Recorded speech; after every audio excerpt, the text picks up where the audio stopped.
No drug rehab protocol is good for coming off of a 20-year benzodiazepine prescription. I was going in and out of severe acute withdrawal 3 times a day. I couldn't speak properly. I couldn't form sentences properly. The only peace I found, this is not peace, but it was less aggressive symptomology, was to pace, to walk. So that's what I did. I said, I'm not going to these meetings. I can't. You know, the more I listened, the louder the ringing in my ears got, the more the pain in my neck would ratchet up. What did they do when they saw that you weren't getting any better? They often thought I was faking. Okay. They did, which was mind-bending. Hi, I'm Dr. Josef Witt-Doerring, and it's my pleasure to be joined by Peter Joost today. We're going to be talking about a benzodiazepine injury from Valium. Peter was successful in his career, doing very well, and was essentially disabled, described himself becoming almost like a 96-year-old invalid. You know, at one point as well, there was also a suicide attempt in there due to the severe and disabling pain from this. Peter has kindly agreed to come on and share his story because he wants people to know about the risks of Valium and benzodiazepine. So, Peter, thank you so much for agreeing to come on and speak. Oh, you're welcome. Thank you. Yeah. And so these are long stories, and I always like to ask about people's initial hopes right at the start when they took their medication. So take us back to when you started Valium. What were your initial hopes when you started this medication? So out of college, I found myself becoming anxious at my first job, and I really didn't know what it was. It was just this weird buzzing kind of feeling and in my head, and I would get paralysis when I was trying to answer questions that I knew the answers to previously. I would just kind of go blank and I couldn't think properly. So my mother had been seeing a psychiatrist, and she recommended that I go see that same psychiatrist, which I did, and he was prescribing her Valium at the time alongside, I guess, an antidepressant.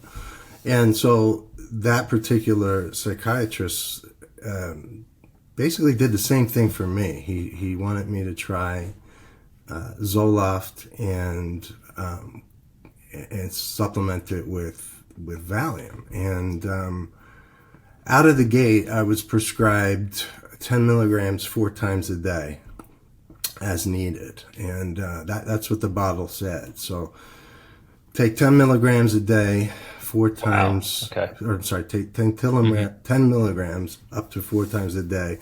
And the count was 120 pills on each refill. So that's what I did. I was taking probably 20 milligrams in the beginning.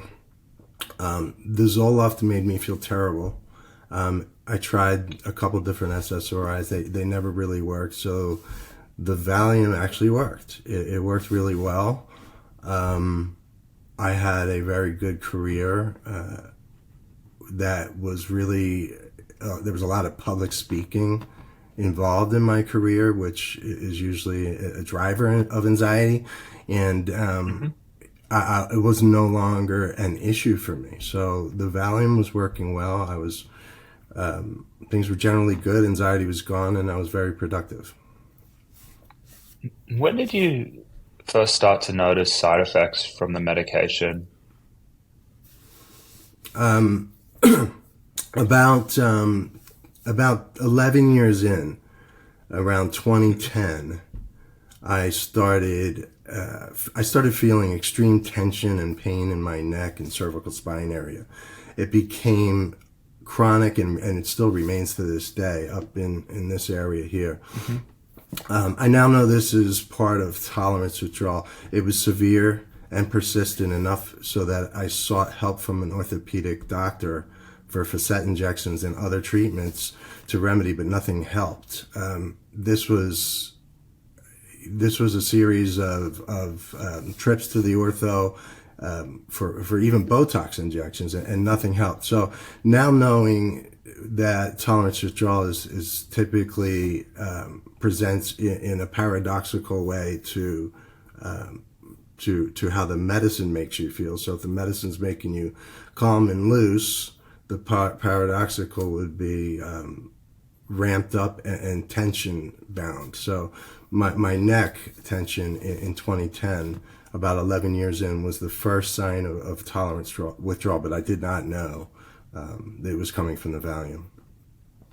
It's a good point. I think a lot of people sometimes overlook that the benzodiazepines are commonly used for spasticity for patients with cerebral palsy, just because they do have such a prominent effect in kind of relaxing muscles. And so, the tight neck that you were having makes a lot of sense as a tolerance withdrawal symptom.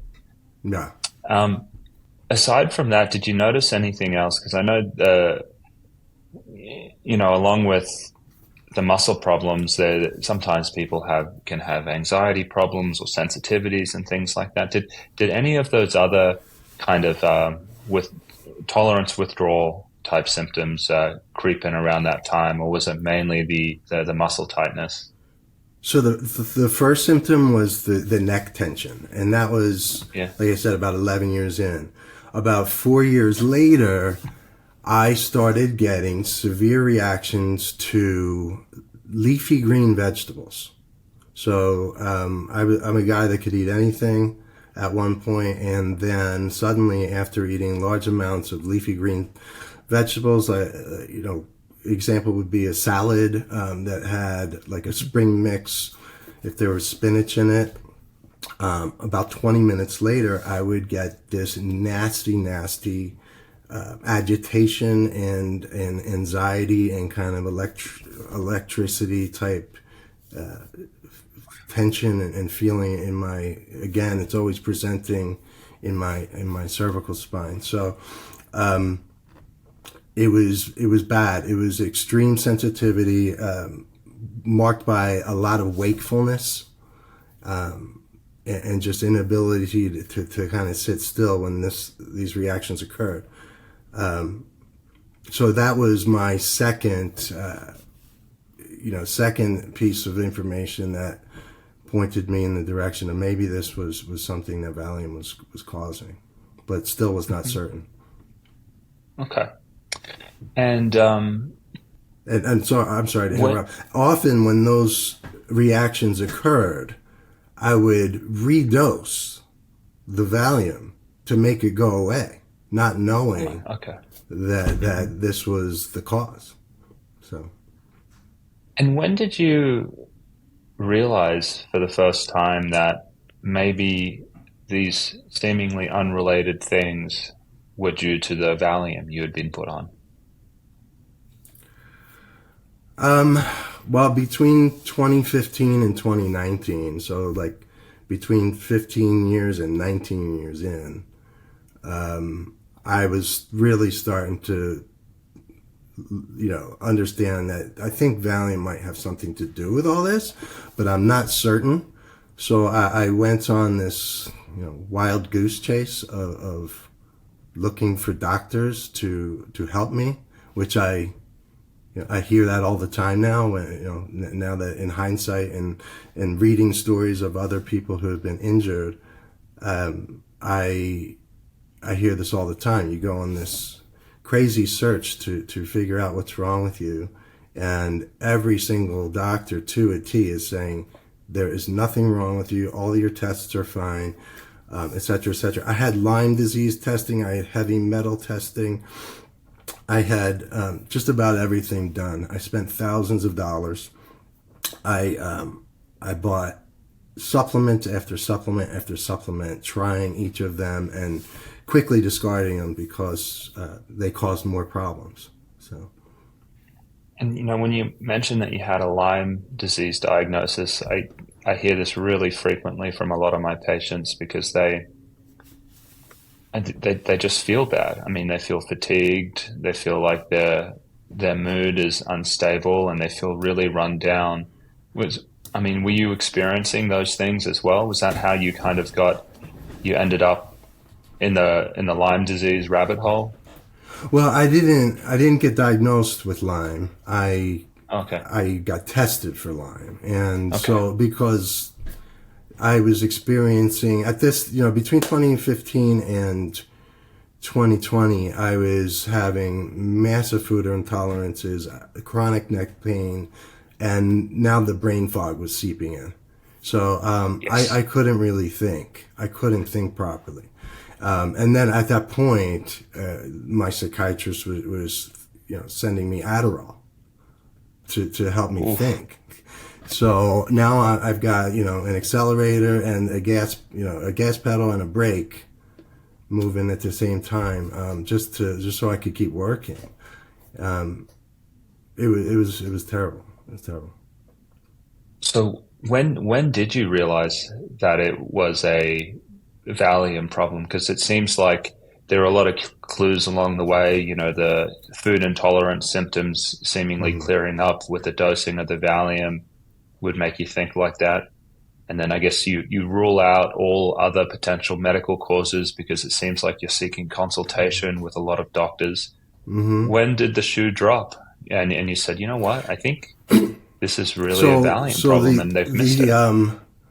I was seeing a functional medicine doctor who was part of Yeah. this team of doctors I was seeing, and she helped me figure out what the food intolerances were coming from. And we finally figured it out. We pinned it on histamine. So histamine, no, and when I say histamine, most people associate with histamine with itching. And this is not itchy. My histamine reactions were an excitatory response to excess histamine in the gut. And after researching and researching and researching, I finally found that on several different sites that benzodiazepines and Valium more specifically interrupts the function of diamine oxidase in the gut. And diamine oxidase is, if you don't know, is the enzyme that sponges up histamine. So if that's being blocked, you run excess histamine in your body, and then it hits the H3 receptor in the brain, causing that excitatory response. So I was in this perpetual cycle of if I eat something, it spiked anxiety and agitation and wakefulness. I would take another benzo, Valium, and it would make it go away, but it was further damaging my gut and aggravating the histamine situation even more. Yeah. And so I'm going to come back to this again. Was there something that really cemented that this was a benzodiazepine problem for you? I mean, sometimes people find benzo buddies or the Ashton manual or there's this aha moment where they go, you know what? This is what's going on. I don't know if did you have a moment like that? Yeah. When I realized, after that research that I did, determined, showed me that Oh, that was it. Okay. the, it was absolute. It says, this class of medications blocks DAO, diamine oxidase. And when you do that, histamine spikes. So I know, I mean, and I was a guy that could eat everything from any food group at any time. And you don't just develop histamine sensitivity and, genetically, it's something caused it. So, all of my blood work was normal. I did a 24-hour urine sample, that ran the gauntlet of testing, which I don't even remember what that was. I did multiple blood draws. I was doing infrared sauna for an hour a day to sweat out the toxins. I was going to the gym for 2 hours a day. I was doing everything I could. And I wasn't getting better. It was getting worse. At this point where you figured it out, it's the Valium, and I guess you're having the food intolerances that are pretty bad, the neck stiffness, and the brain fog has seeped in. what impact had those things started having on your life at that point? The impact was mind blowing. It was life changing. I couldn't work effectively. I was working. I was showing up to meetings, but I wasn't effective. I started to worry about driving, my ability to drive, my cognitive ability to react was impaired. I was worried that I could get a DWI or hurt somebody without even drinking, and it was bad. It took a huge toll on my professional life, and thank God. In August of 2019, we had a large layoff in our firm, which I was a part of, and it was a huge blessing in disguise. I mean, I was about this close to filing for short-term or long-term disability, short-term that turns into long-term, I guess. And they announced the layoff, so I had time and resources to go full-time on figuring this out, and that's all I did. I still to this day have, stacks of files of blood draws and labs and all kinds of results to tests that were just inconclusive or just normal. And in this pursuit to find out what the heck was wrong with me. But what the functional medicine doc did was said, we determined that histamine was the cause. She didn't determine that Valium was the cause. She determined histamine was causing the problems. But so what she did was put me on a gut protocol, a gut cleansing protocol. And you probably know by now that a lot of supplements are, quote unquote, toxic to people that are in tolerance withdrawal or in acute benzo withdrawal or protracted benzo withdrawal. So I was taking supplements that were causing those same exact symptoms: agitation, anxiety, pain, tinnitus, electrical sensation. So I was just not having any success treating my gut. And then in January of 2020, I had I made a fatal mistake, which was I took a gut, forget what it's called. It was an oil made by Thorne that was supposed to help with histamine issues, and it did the opposite. I went full 180, and after that, I couldn't eat anything. I was on a low histamine diet, but now I couldn't eat any amount of histamine. Histamine's in every single food we eat, but some histamines or some foods have a larger level than others. I could not tolerate any histamine after that supplement. I was only eating chicken and white rice with eggs. That's the only thing I could eat. Wow. Another thing is, you talked about a lot of the impact this was having on your work and how getting laid off was a blessing in disguise. What impact were these side effects having on your personal relationships?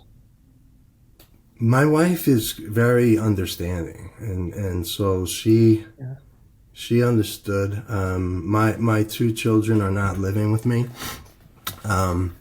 so that part was good. They didn't have to see this, but all of our social life disappeared. Any bit of social life that I had disappeared.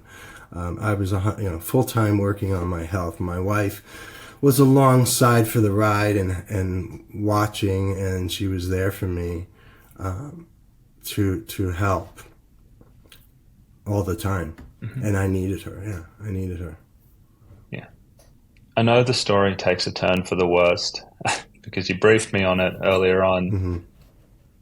walk me forward from there. What happened after you realized, this is a Valium problem? I imagine the next step you said was, I need to come off. What Well, happened so between? in Yeah. by February of 2020, I was sort of doing an experiment on myself. So now I was when I ate high histamine foods, it would cause this histamine burst and that excitatory reaction that was extremely uncomfortable. And by that time, I did know that benzos caused that. So I did not know whether it was Valium specific or not. So what I asked my physician to do was to switch me from Valium to Klonopin, and I tried that, and I did not have any success with that. So then I said, let's try Ativan. We tried that, and same thing. I was just kind of just going like this, and just grasping at straws, knowing that this is inevitable. I was going to have to come off this medicine. It was absolutely inevitable. However, I was not able to titrate properly because of these. Now, when I took the medicine itself without any food in my stomach, so I eliminated the idea or the possibility that it could be a histamine burst from foods. But when I took the pill itself with no food and an empty stomach, I would get this burst. So I didn't know whether that was histamine or a paradoxical reaction. I still don't know. So as that was occurring, and I was going from Valium to Klonopin to Ativan, and I was just going, I do not know what I can do. I don't know how I can come off this when every time I take it, I go through the roof for about an hour before I settle down a little bit, just to go through the roof the next time I take it again. So things were, I was approaching full-blown benzo withdrawal in February of 2020, and I didn't know what to do. So what we did, my wife and I, which was the second fatal mistake, was we called around and entered a rehabilitation facility, a drug rehab. And what was important to me was that it was medically supervised. There was a doctor on hand, so I thought things would go okay as long as there was a doctor on hand, and I was rapid detoxed in 5 days. When did you realize that that was a fatal mistake? About a day into it. About a day into it.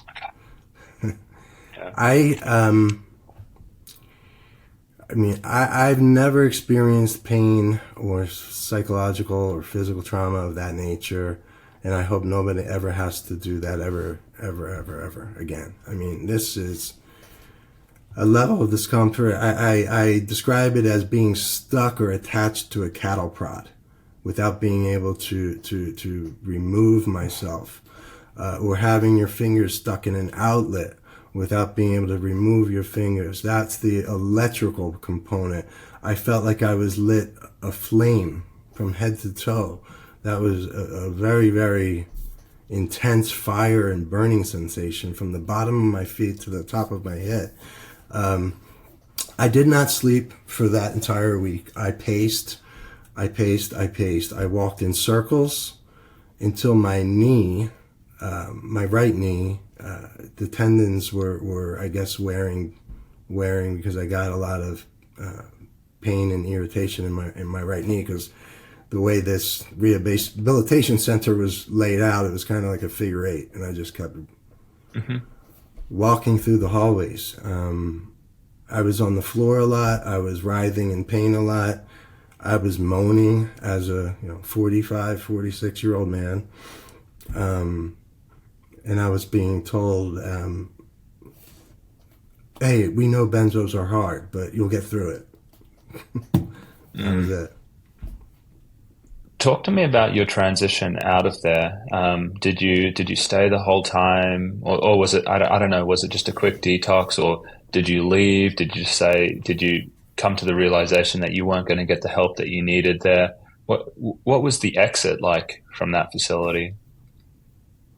So that one, I realized they were doing the wrong thing very quickly. Like I said, like one day in, and so I transferred to a different one that had a better protocol, but no drug rehab protocol is good for coming off of a 20-year benzodiazepine prescription. And so I did transfer to this new facility. They reloaded me on, and what they put me on was Serax, oxazepam, which is a very short half-life benzo, but it was the only one that I was somewhat, it was sort of calming me. It wasn't causing those, I would keep calling them histamine bursts or paradoxical reactions. It wasn't doing that. So I was going in and out of severe acute withdrawal 3 times a day because that medicine would last for 2, 3, 4 hours, and then boom, right back into terrible acute withdrawal. And that went on for a good month and a half. I was in this rehab during the height of COVID. I watched people come in hazmat suits a couple times and remove patients. We didn't know why. We didn't know what was going on in the world. They don't like to show you news in rehabilitation centers. They don't like to have the TVs on. So I thought the world was coming to an end just based on my symptoms and the problems I was having. And then we added that COVID situation onto it, and it was the worst nightmare. It was terrible. I couldn't speak properly. I couldn't form sentences properly. I was having to count the medicine, recount the medicines that they would distribute to you because they often got it wrong. They often had the wrong pill in the wrong cup for the wrong guy and the wrong dosage. And I was just not in any kind of shape to do that. And these rehabs are often, faith-based or 12-step programs, and I could not do any of that. I couldn't. The only piece I found, this is not peace, but it was less aggressive symptomology, was to pace, to walk. So that's what I did. I said, I'm not going to these meetings. I can't. The more I listened, the louder the ringing in my ears got, the more the pain in my neck would ratchet up. And I describe it as if you have a tea kettle on a stove, you hear it slightly starting to go, and then it starts whistling greater, and then, those are the ears. The ears are just, and then boom, to this it's not tinnitus. This is shrill metal on metal, horrid, audible noise that you can't get away from. There is no peace. There was no peace for me, and that part of my injury has been one of the toughest to deal with. Is the extreme levels of tinnitus. So, and I was there for about a month and a half. I retched and gagged every single night. They added Lunesta to my nighttime protocol because I hadn't slept. I hadn't slept for weeks. They say that's not possible. It's possible. I was walking around unslept like a zombie for weeks and weeks and weeks. And at that point, they gave me Lunesta, and that was kind of like a bullet that put me out of my misery each night for a few hours. And I would wake up. I would wake up about 3 a.m. every single night, every morning, I should say. And on the dot, 3 a.m., when the Lunesta wore off enough that my withdrawal would punch through.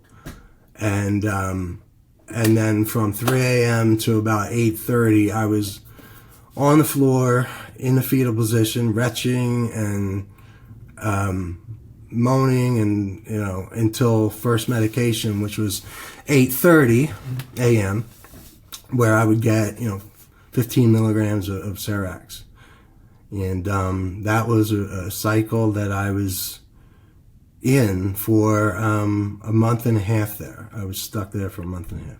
Are you on a journey to taper off psychiatric medications and looking for help? Our practice specializes in designing and overseeing medication tapers.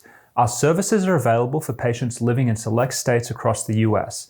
If you're interested in learning more, just click the link below this video and check out our website to discover more details about our program. You just come here and you click the red button right there. Thanks. And what did they do when they saw that you weren't getting any better? They often thought I was faking. Okay. They did, which was mind-bending. I mean, I guess their PAs or nurses come in and grab me from my bed and say, walk, and then they would take you to the blood pressure station and check the blood pressure and check the temperature and say, okay, you're fine, your vitals are good. And well, I know they're good. I know the vitals are good. It's the brain that's damaged. And this is not the environment to be in with a severely damaged brain. And who gave up first? Because sometimes these places, they push people out when they don't get better, or sometimes the patient realizes, you know what, I'm not going to get better here. What happened first?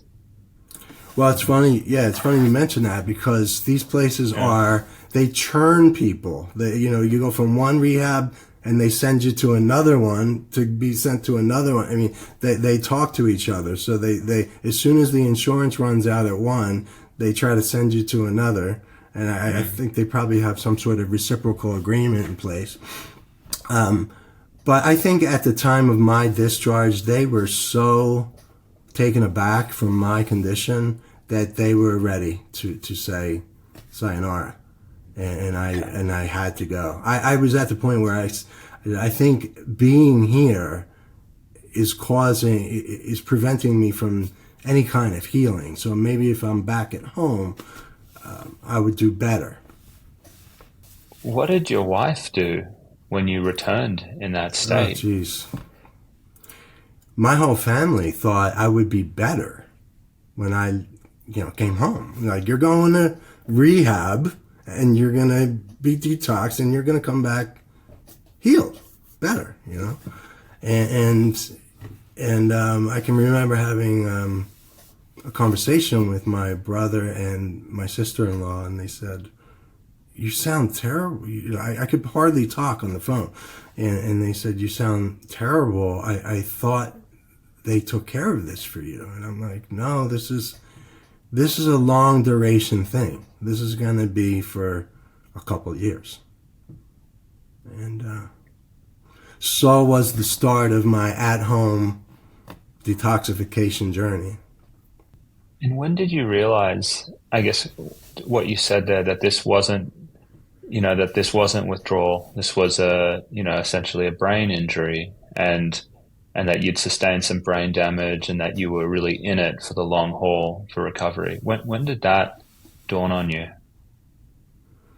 I knew it. I knew it all along. I was just holding hopes. I read a lot about this before going in. I knew I was in for an ass kicking, and especially because I couldn't taper properly. So I knew I was in trouble. So I was just trying to figure out how to create a softer landing. And what I came up with was, at home I continued the Serax 3 times a day for about 2-3 weeks. And that the in and out of withdrawal 3 times a day was barbaric. It was the rebound anxiety was so painful that I decided that, you know what, I need to just stop this altogether. I need to get off it. And then I'm going to be in acute withdrawal, but my thought was that it would smooth it out instead of so much of this. And so that's what I did. I ended up, by May 8th, I took my very last benzo. But May 8th, 2020. And what happened? Did things smooth out, or did things, or I don't know, maybe things took a turn? Well, it did. The roller coaster of in and out of withdrawal 3 times a day stopped. I was now in permanent acute withdrawal. But I wasn't, that rebound anxiety, those rebound symptoms were not present. I was free of those. So it was better. It was actually better. Mm-hmm.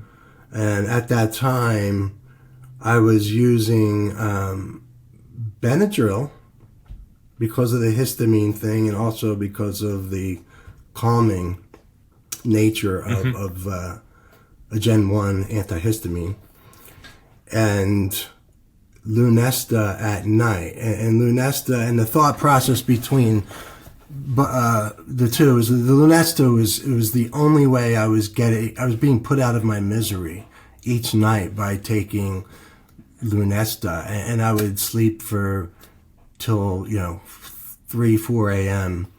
and I would wake up and I would go through this whole cycle all over again. And I knew that Lunesta was every bit as bad as a non-benzo was every bit as bad as a benzo, as far as I've read.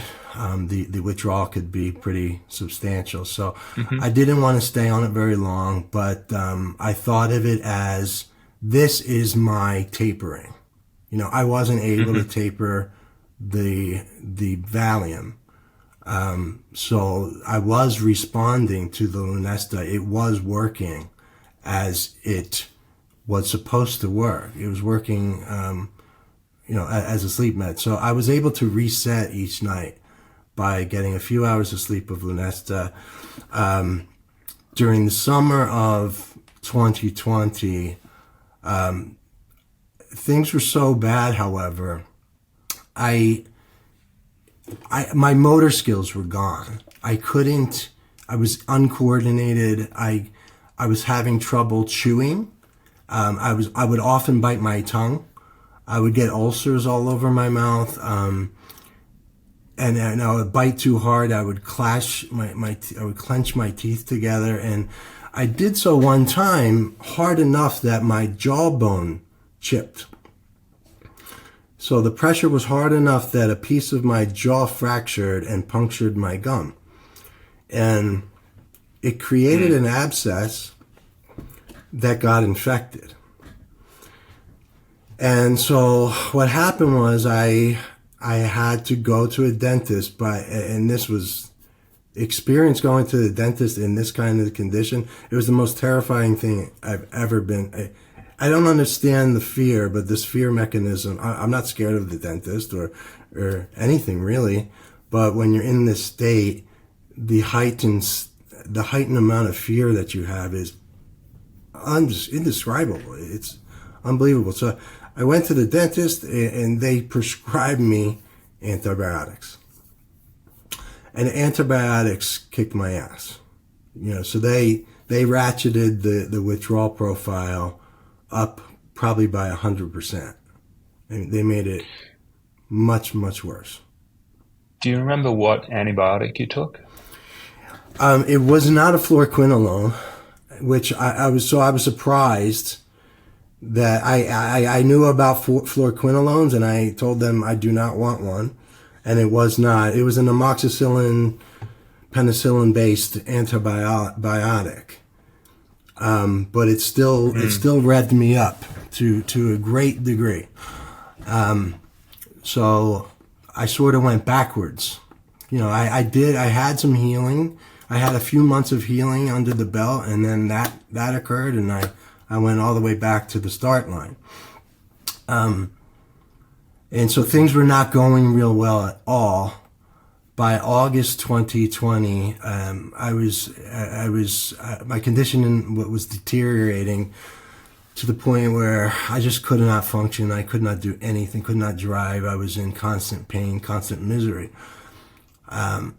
So my psychiatric team, a new team of doctors that I had been working with, had suggested the only way to get better is to restart the benzo and to properly taper over 2-3 years. And I thought about this for a few days, and then decided, I have to do that. And that was the third fatal decision. That was the third fatal decision. So what happened when I'm assuming you got back on Valium, right? Well, I tried Valium. I tried Valium. So that would have been ideal. If Valium worked, I would have been able to taper. But Valium, for whatever reason, and I noticed this also in the rehabilitation center, they tried me on Librium. And it seems that the longer half-life benzos cause more of that histamine problem than the short half-life benzos. I don't know why, but that was my experience. So the paradoxical reaction, whether it was from histamine or from the benzo itself, I'll never know, was more present with the long duration benzos than the short duration. So I tried the Valium, I started getting all those reactions again, and then I went back to that Cerox, oxazepam. And it's 2 days after I started, I realized it was a big mistake. All of any progress that I made with my gut health went completely out the door. All food was going through me, even milk. I would drink milk and I would get all kinds of anxiety and vibrations, and it was torture. So I had been at a point where I was reintroducing some foods that I couldn't eat 6 months prior. So I was actually making some progress. And then when I reintroduced the benzo, that all went away. All the progress I made went away. So I quickly decided to stop. 4 days in, I decided to stop, thinking that would not be a big deal at all. So it was only 4 days. And that was that fatal decision, man. That was... I experienced what I now know is kindling. And coming off of the benzo the second time was probably 1,000 times worse than the first time. It was a pain to a level I can't explain. Everything was magnified by 1,000 times. What did a day in your life look like when you were coming off that benzo the second time?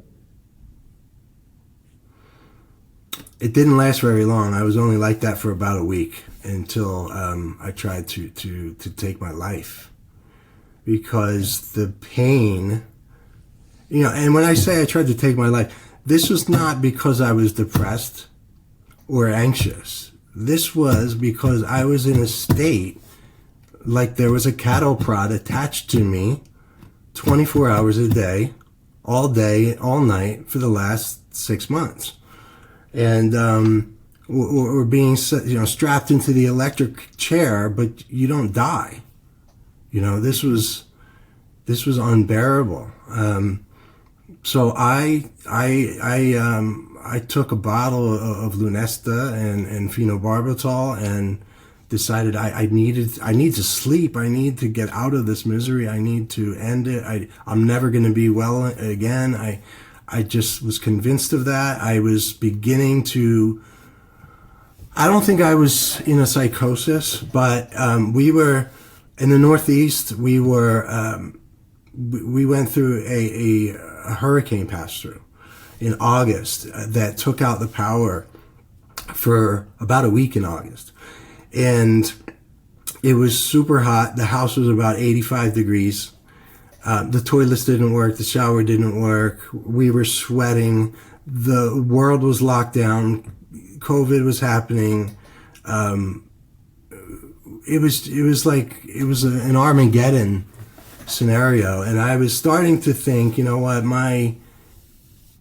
maybe the world is coming to an end. Like that's kind of where my mind started going. So it wasn't a psychosis, but I was extremely paranoid that this might be the end of the world with this stupid COVID and the way that this hurricane and this and this, and so I ended up taking overdosing on these pills, and I woke up in the ICU a few days later. What was it like going through that with your family? I mean, obviously a suicide attempt is, I don't know, I mean, was it expected? Did they expect it at the time? Did they not? Sometimes it is, and sometimes it isn't. How did your family react to the suicide attempt? My family was really, really supportive. I woke up in the hospital. I was delirious. I was hallucinating. I was a mess, and my family was there. My father lives in Florida. He flew up. My two brothers were in Pennsylvania. I was living in New Jersey at the time, so they came. My wife was there every day. It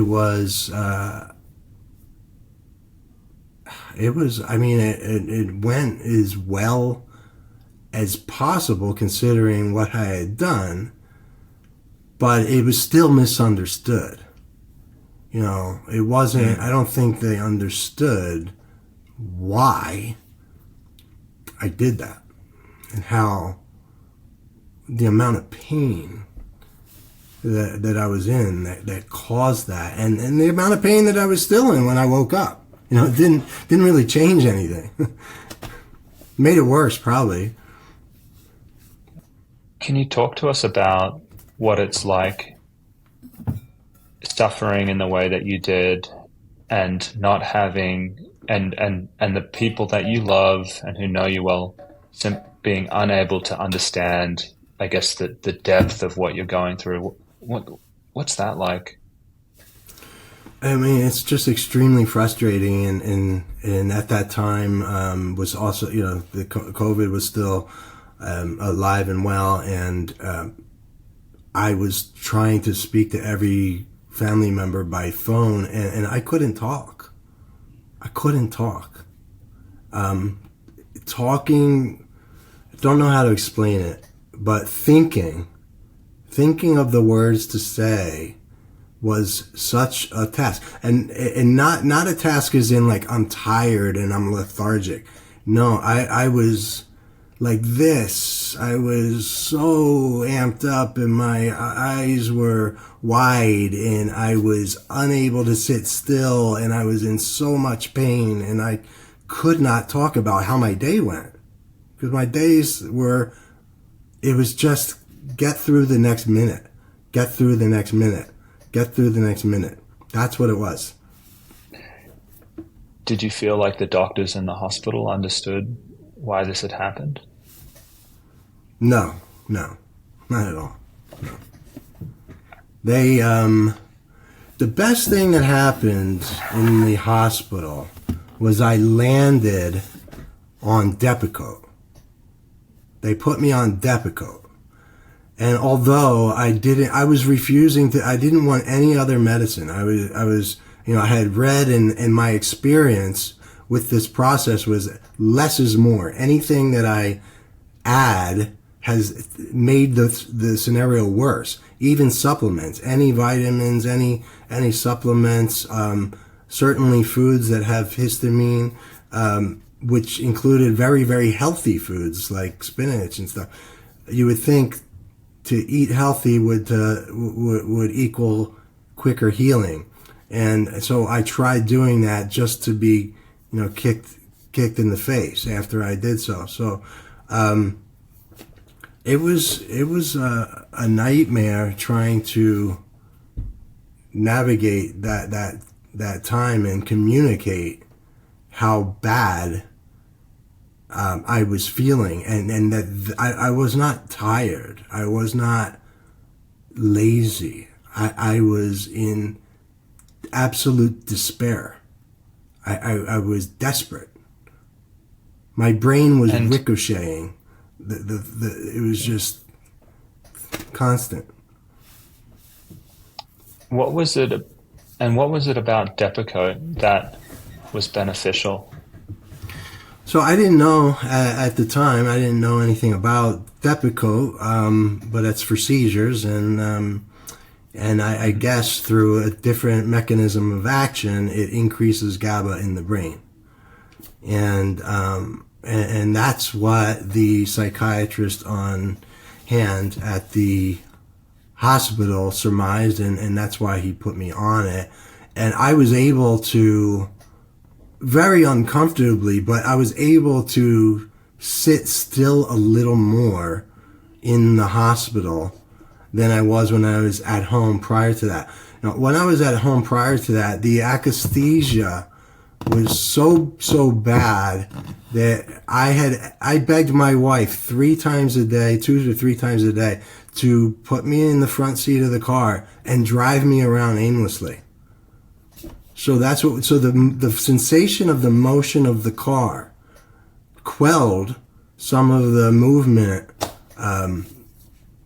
disorder, the akathisia. So sometimes it made it worse. Sometimes seeing the input through the windshield, it was too much. But feeling the motion of the car was, I guess it's sort of synonymous to being rocked in a cradle. It helped. But once the Depakote was added, I didn't need that as much. It helped with the akathisia. And they also added a medicine called cogentin, which helped. That helped a lot. Okay. Yeah. So when did things start to turn for the better for you? I'd say about 3 months after I started Depakote. Now, I started having problems with Depakote because they gave me the the immediate release format. So it was a 3 times a day medicine. And once I got home from the hospital, I would dose it, and I would have the same problem I was having with the Valium, which brings me back to, this is causing histamine bursts whenever I ingest something. A lot of these psychiatric medicines interfere with that diamine oxidase enzyme. So every time I took a Depakote tablet, I would get that severe agitation for about an hour, and then it would calm me. So I researched if there was a extended release format, and there is, and I found it, and we switched to that. And I take, once I got up to about 1,500 milligrams, 1,500 milligrams a day, I started to feel like I could somewhat function again. Not normally, but I was not in complete distress 24 hours a day. I was okay for a few hours each day. But I was terrified that, this is a medicine now that I am also dependent on, so I need to keep that in check. But there's nothing that's worth, avoiding a medicine for this. I don't want to. If you're about to kill yourself, then taking a little bit of medicine is okay to prevent that. And so that's where I was at. And I still, to this day, I'm down to 1,000 milligrams of Depakote. at night. So I am titrating, and I spoke to Nicole, one of your benzo coaches, a couple of weeks back, and she's come up with a titration schedule for the Depakote. I will probably continue reducing that starting the beginning of the year. But I started feeling, I think the Depakote was what, helped me stabilize a little bit. I still couldn't do everything. I couldn't look at screens. I couldn't exercise. I was any type of stimulation, whether it was physical or watching TV or, I'm very, very screen sensitive, and I'm surprised that it hasn't happened so far. But yeah, it's very hard for me to look at an iPad or a computer or a TV for very long at all. It's like staring into the sun. So can you give me, what was the date that you left the rehab the first time? I guess the longer one. Maybe the longer one, yeah. So I left that. I left that place in April, at the end of April, and then I stopped the benzo May 8th. So I spent What year? 2 weeks. I'm sorry. And what year was that? 2020. 2020. Okay. So I'm going to say that's really when you were having tolerance withdrawal, and it sounds like you were already developing neurological injury before you got there. But that's when that's when it really began, and you came off. So April 2020. So now a little over 3 years later, how much have you recovered since that time? If you were to kind of estimate.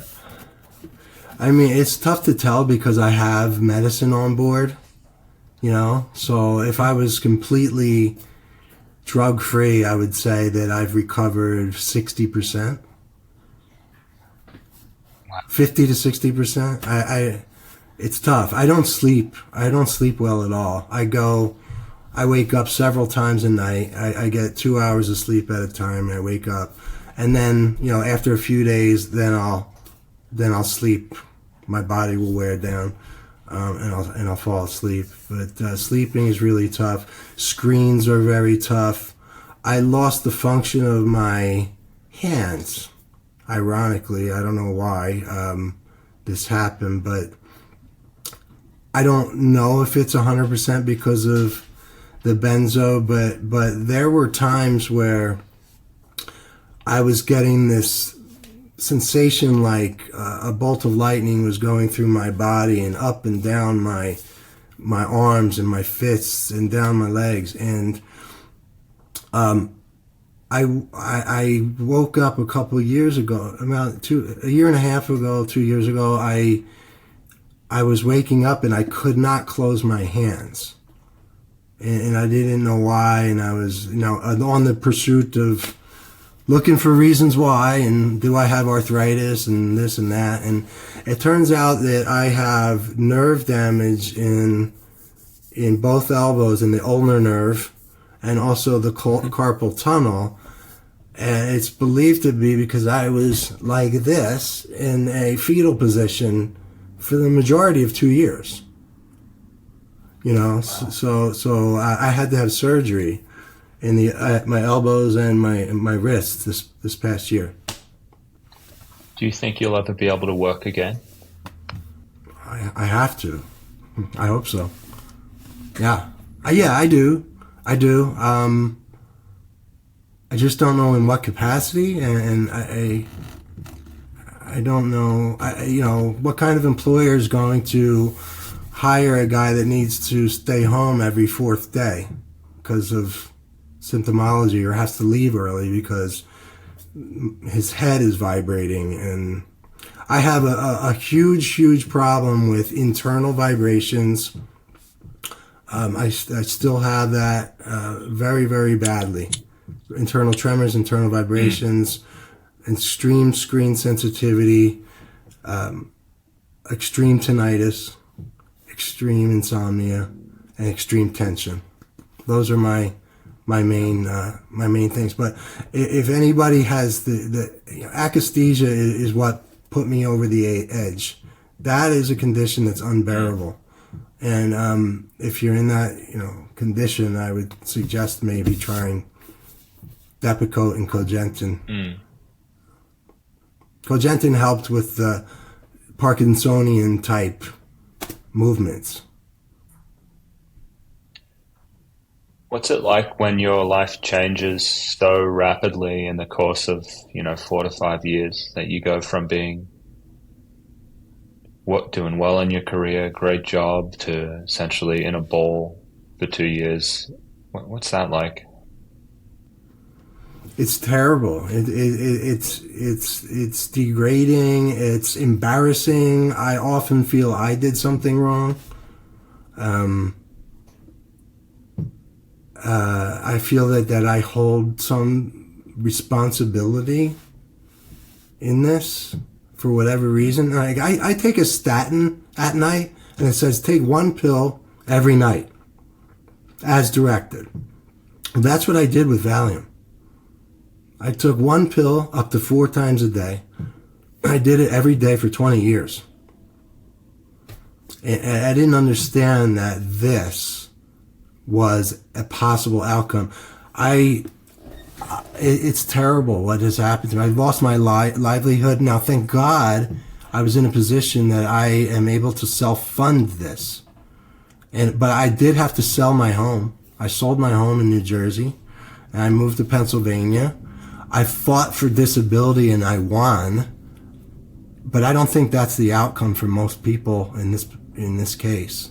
It's very hard to win those cases, but anybody, everybody that's in this position should hire an attorney and ask them to start the process. I couldn't even fill out the application. I didn't even know how to get on the web or couldn't look at a computer. I hired an attorney. I told her the information on the phone. She completed the application. She submitted it. How much money do you think you've had to spend on your treatment, and I guess figuring out what this was, if you were to estimate? Well, I know what I'm spending a year. I'm spending about between $100,000 and $120,000 a year to support myself and my wife for the last 4 or 5 years. I stopped working August of 19. So, I'm in for $500,000, I guess. And that's not the opportunity cost either. The opportunity cost is a lot higher. Yeah. And so, how is your perspective on, I guess, mental health, treatment of anxiety, in the US? How has it changed as a result of what happened to you? It's eye-opening. Yeah. I thought all of these meds were relatively safe. And now I'm hearing even the SSRIs, people are having terrible time with SSRIs and SNRIs. So if you don't need it, don't take it. If you don't absolutely have to have it. And I do believe that there is a place to use these medicines. But if I were writing a benzo prescription today, it would be a 2-week script. It would be in bold print that says,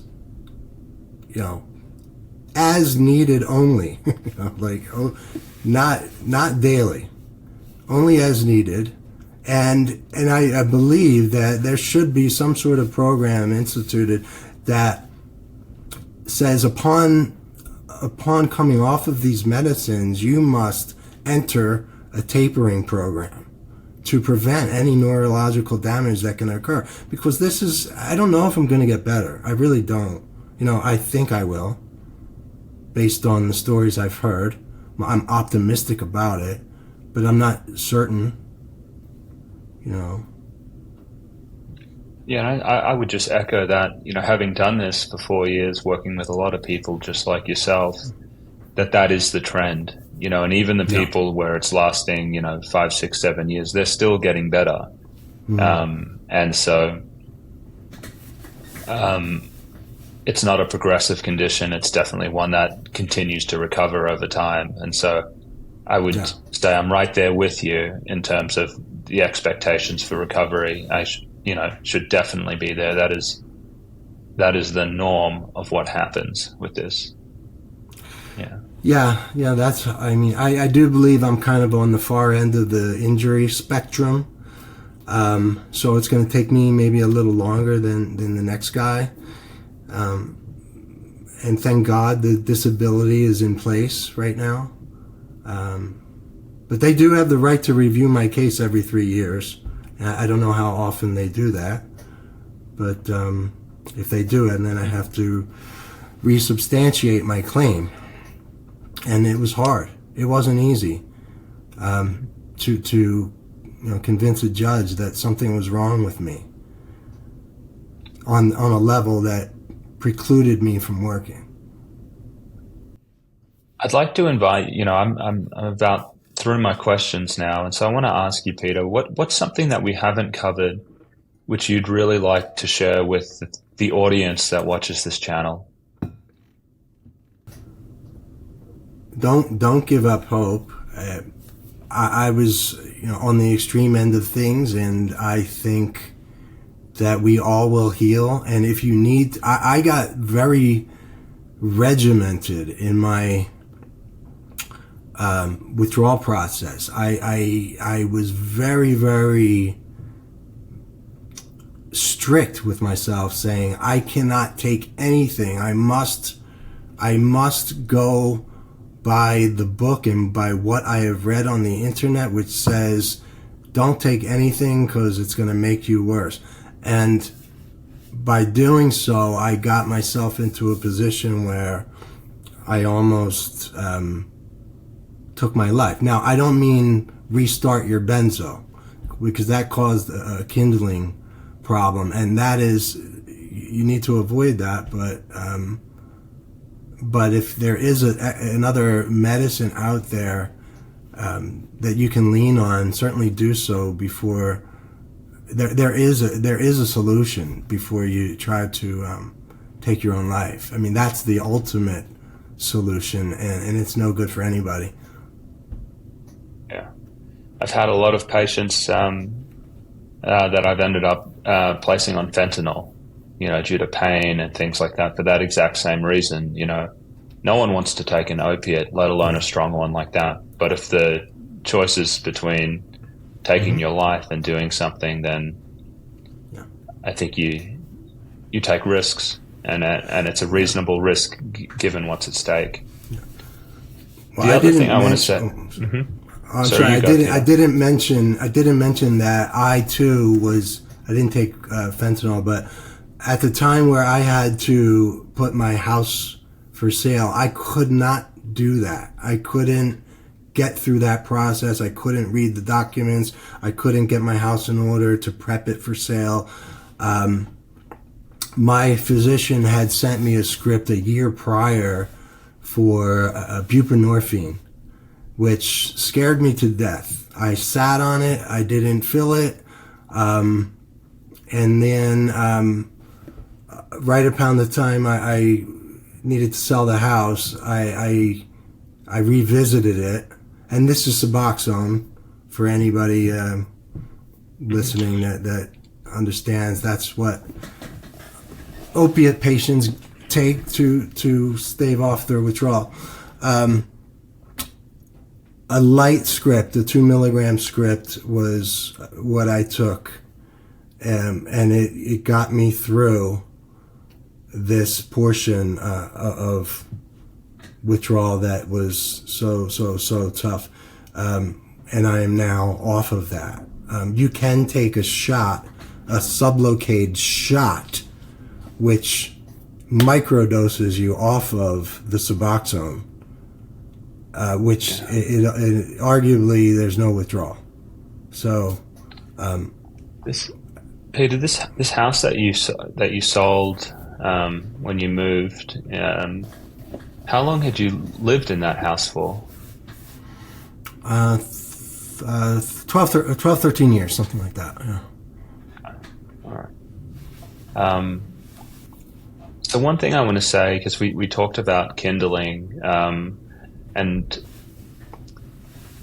sometimes people, they may be off their medication for 6 weeks, something like that, and they're still in really bad withdrawal, and they've just learnt about protracted benzodiazepine withdrawal injury, and they'll say, how quickly should I restart, right? And so we want to balance the rate that you restart against the risk of kindling, which, as Peter described, it's a neurological sensitization that you get after you kind of go off the drug and have an injury, where two things can happen. One, when you reintroduce the drug, you're more likely to have a paradoxical reaction and so whereas a drug used to be calming to you potentially, it now actually makes you feel worse. Your receptors and your brain is responding to the drug in a different way. And that has happened because of the previous withdrawal. And then also when you come off of it, the withdrawal is harder. And so what we often advise people to do is, if you're reintroducing the drug, you don't go straight back to the same dose. You bring it in a very gradual fashion, because you want to mitigate against the risk of having a really abrupt kindling reaction. And so if you've been off the drug for less than 2 weeks, you can go back to the full dose. If it's been about 4 weeks, we usually say start at 25% and then go up to 50 after a couple weeks. If you've been off longer than that, you may want to start at 10% of your previous dose. See how you feel there before going higher, and kind of getting it up every 3 days or so. So you do it in a much more gradual way, and that's really important if you're having symptoms of protracted withdrawal. So yeah, just be aware of that if you're doing that with your doctor. Yeah. The kindling is what really got me. It was pain that I was just waiting to seize. My head was vibrating. The sensation was, I couldn't believe that sensation was caused, and there was nothing attached to my body causing it. But it was just this, I was just waiting to seize and to pass out, and I didn't. So that was very, very bad. Avoid kindling at all costs. And just recently, last week, that's how recent this is, I had an infection in my thumb. I cut my nail, and something happened, and it got infected, and I needed antibiotics again. And so I knew that they can be toxic for people that are in benzodiazepine withdrawal. But I tried it since I was, I'm almost 4 years in. So I tried it, and I really, you sort of don't have a choice when things are infected.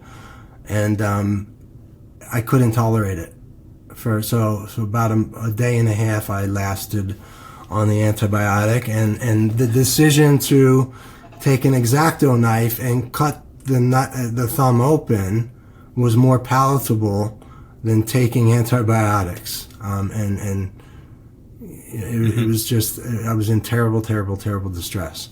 So I worry about that now, because what happens if I have a severe bacterial infection that I must take antibiotics for? It's unbearable. So I don't know what I would do in that situation. Yeah. Okay. So, Peter, I want to thank you for coming on and sharing your story. I really appreciate being able to learn from you, and really just explore deeply what it's like to go through this. And I think you gave just a remarkable and very clear account of what this is like. So thank you so much.